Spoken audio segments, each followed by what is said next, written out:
രാവിലെ പറഞ്ഞു. സന്താനഗോപാലം പറയണം, അത് വായിച്ചിട്ടില്ല അല്ലേ? സന്താനഗോപാലം വായിച്ചിട്ടില്ല. ഇന്നത്തെ പ്രധാന കഥയാണ് കുചേലന്റെ.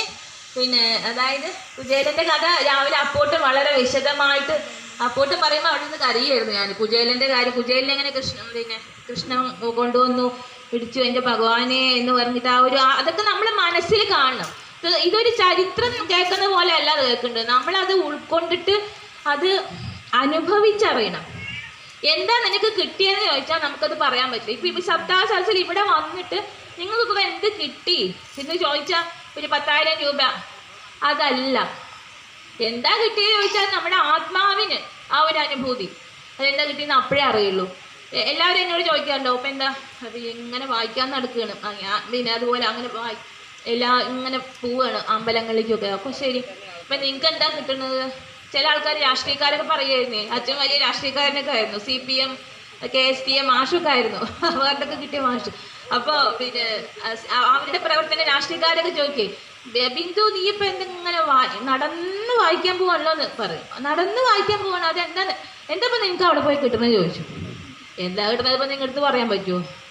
എന്താ കിട്ടും? നമ്മുടെ മനസ്സിൻ്റെ ആ ഒരു ആനന്ദം നമുക്ക് മാത്രമേ അത് നമുക്ക് പ്രതിഫലിപ്പിച്ചിട്ട് മറ്റൊരാളോട് പറയാൻ പറ്റില്ല. അത്രയും ഒരു സന്തോഷം പല സമയത്തും അനുഭവിക്കുന്നുണ്ട്. അപ്പം ഈ ഭൗതിക വസ്തുക്കൾ, ഈ മെറ്റീരിയൽ തിങ്സിൽ നിന്ന് കിട്ടുന്ന അതിനേക്കാളും ഏതോ ഒരു അലൗകികമായ അനുഭൂതി. ഇപ്പം മാതാജിയുടെ കൂടെ ആദ്യം ഇവിടെ കൃഷ്ണകുമാർ ഇവിടെ സ്വാമി പ്രസംഗിച്ചില്ല, അവരുടെ വീട്ടിലായിരുന്നു ആദ്യമായിട്ട് ഞാൻ വന്ന് വാങ്ങിച്ചത്. ഹൈദരാബാദ് പെട്ടെന്ന് ഒരു ഫോൺ വന്നു, ബിന്ദു വരുമോ ചോദിച്ചു. എനിക്ക് വളരെ സന്തോഷം, അവിടെ തുള്ളി കളിക്കായിരുന്നു. ഇതൊരു ആദ്യമായിട്ടൊരു പൗരാണികമായിട്ട് വായിക്കാൻ വിളിച്ചപ്പോൾ തന്നെ. അതായത് അതിന് മുൻപ് കോങ്ങാട്ടിൽ തന്നെ കുറച്ച് ആൾക്കാർ എന്നെ ഒരുപാട് തഴങ്ങിയിട്ടുണ്ട്. ഇപ്പം മാതാജി പറഞ്ഞ പോലെ തന്നെയാണ്, മൈക്ക് അങ്ങോട്ട് വയ്ക്കുക ഇങ്ങോട്ട് വയ്ക്കുക.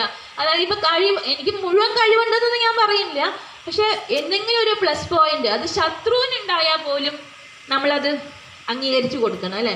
അതിനൊരു മനസ്സ് ഇല്ല മിക്ക ആൾക്കാർക്ക്. എല്ലാവരുടെ ഈഗോ ആണ്. അതായത് ഇവർ വായിക്കുമ്പോൾ അവർക്ക് നന്നാവില്ല, അവർ വായിക്കുമ്പോൾ ഇവർക്ക് ഇഷ്ടപ്പെടില്ല. അങ്ങനെ ഒരു കാരാകുറിശി അയ്യപ്പ ക്ഷേത്രത്തിൽ അമ്മമാർ വന്നിരുന്നു ഇവിടെ.